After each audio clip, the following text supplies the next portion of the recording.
Atlanta is one of those American cities whose influence is much larger than its city limits suggest. The city itself had just under 500,000 residents at the 2020 census, with estimates rising above 529,000 by 2025. But the broader Atlanta metropolitan area is home to more than 6.4 million people, making it one of the largest metro regions in the United States. Atlanta is Georgia's capital, the seat of Fulton County, and it extends into DeKalb County as well.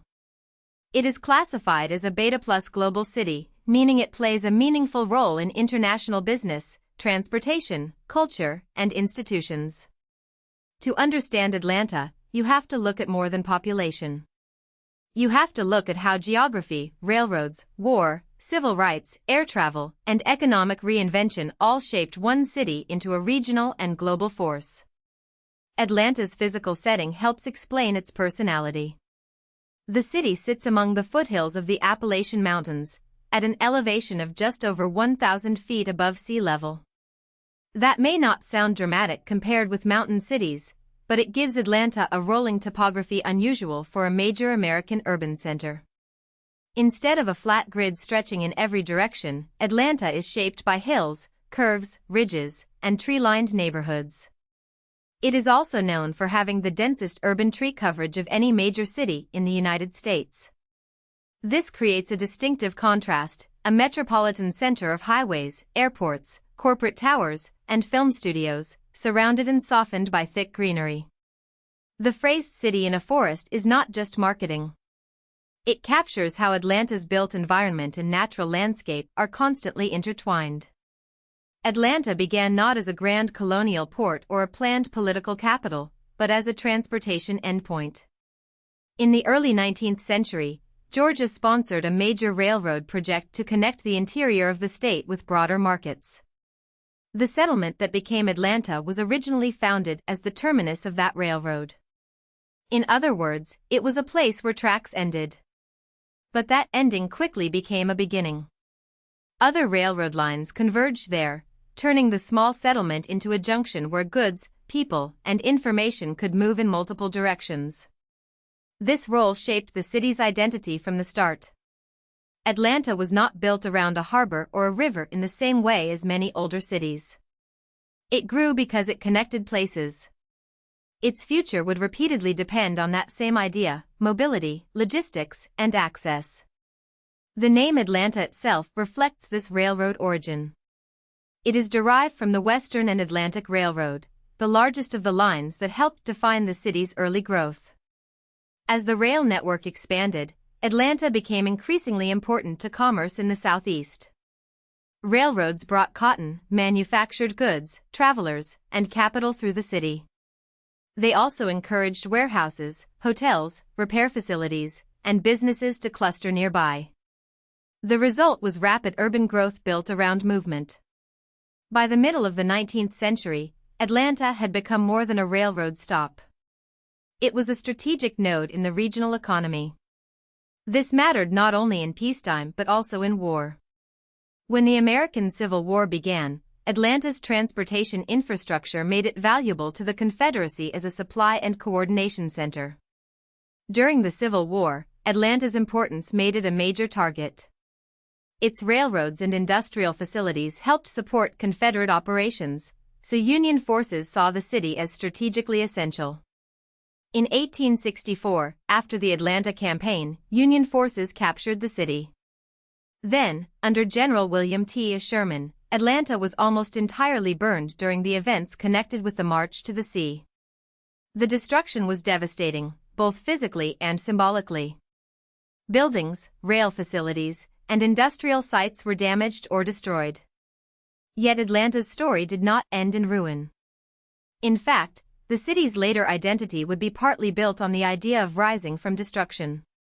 The Phoenix became one of Atlanta's symbols because the city's post-war recovery was not a minor rebound. It was a dramatic reconstruction of place, economy, and ambition. After the Civil War, Atlanta emerged as a leading city of what became known as the New South.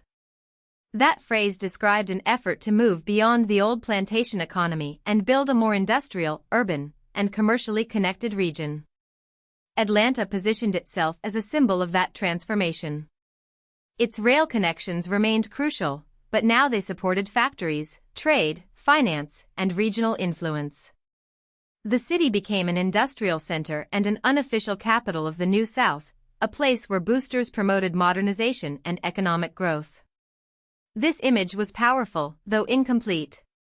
Atlanta's progress existed alongside deep racial inequality and segregation. Still, the post-war era established a pattern that would repeat throughout the city's history. Atlanta repeatedly reinvented itself by connecting economic ambition with a carefully crafted civic identity. In the decades after World War II, Atlanta took another major turn. The city became increasingly important in manufacturing, technology, and corporate operations. Its location in the southeast, transportation connections, and growing institutions helped make it attractive to businesses and professionals. At the same time, Atlanta was expanding outward. Like many American cities, it experienced suburban growth, highway construction, and major demographic shifts. But Atlanta's regional role gave it unusual momentum. It was not simply a state capital serving government functions. It became a command center for business, media, logistics, and higher education across the Southeast. This post-war growth helped lay the foundation for the modern metro area, a sprawling, economically diverse region where the central city, suburbs, airport, universities, and corporate districts all became part of a larger urban system. Atlanta also became one of the most important centers of the American civil rights movement. During the 1950s and 1960s, local leaders, churches, colleges, and community organizations helped shape national strategy. Martin Luther King Jr., born in Atlanta, became the most famous figure associated with this legacy, but he was part of a much broader network.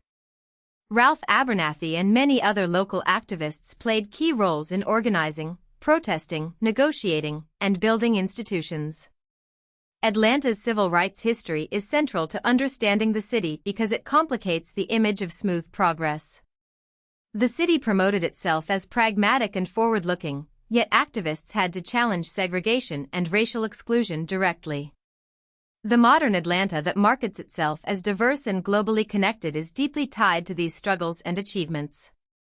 Transportation remained Atlanta's defining advantage into the modern era, but the center of gravity shifted from rail to air. Hartsfield-Jackson Atlanta International Airport became the world's busiest airport by passenger traffic in 1998 and has held that position every year since, except in 2020. In 2022, it handled an estimated 93.7 million passengers. This is not an accident. Atlanta's location makes it an efficient connecting point for flights across the United States and between continents. The airport functions almost like the railroad junctions that created the city, but on a global scale. It moves travelers, cargo, business activity, and international attention. For Atlanta, the airport is not just infrastructure. It is one of the core engines of the region's economy and one of the clearest examples of the city's identity as a connector. Today, Atlanta's economy is broad and unusually varied. In 2021, the city's nominal gross domestic product was about $473 billion, ranking it among the largest urban economies in the United States and the world. Its major sectors include transportation, aerospace, logistics, healthcare, news and media operations, film and television production, information technology, finance, biomedical research, and public policy. This diversity matters because Atlanta is not dependent on only one industry. Logistics links back to its transportation routes. Media and film connect it to modern culture. Healthcare and biomedical research tie it to universities, hospitals, and innovation. Finance and technology reflect its role as a regional headquarters city. Atlanta's economy is best understood as layered, old strengths in movement and coordination supporting newer strengths in knowledge, creativity, and global services. One of Atlanta's biggest moments on the world stage came when it hosted the 1996 Summer Olympics. Winning the bid placed the city in a global spotlight and accelerated investment in infrastructure, tourism, universities, parks, and public spaces. The Games were not just a sporting event, they were a statement about Atlanta's ambition to be recognized as an international city. Like many Olympic hosts, Atlanta experienced both benefits and criticism. Major events can reshape neighborhoods, redirect public spending, and create uneven impacts. But the long-term effect was significant. The Olympics helped reinforce Atlanta's global brand and contributed to development patterns that continued into the 21st century. For a city that began as a railroad terminus, hosting the world was a powerful symbol of how far its reach had extended. In the 21st century, Atlanta continues to change, and not always comfortably. One of the most visible projects is the Atlanta Beltline, a rail trail and redevelopment corridor that has brought new parks, paths, housing, businesses, and investment to parts of the city. It has also intensified debates over gentrification. As neighborhoods become more desirable and property values rise, longtime residents can face displacement, and the city's demographics, politics, aesthetics, and culture shift. This is the modern Atlanta story in miniature. Growth brings opportunity, but also pressure. The city's past was shaped by railroads, destruction, rebirth, civil rights, aviation, and global ambition. Its future depends on whether it can balance that ambition with affordability, equity, and preservation of the communities that made Atlanta more than just a hub on a map. If you found this helpful, please like this video and subscribe for more explainers.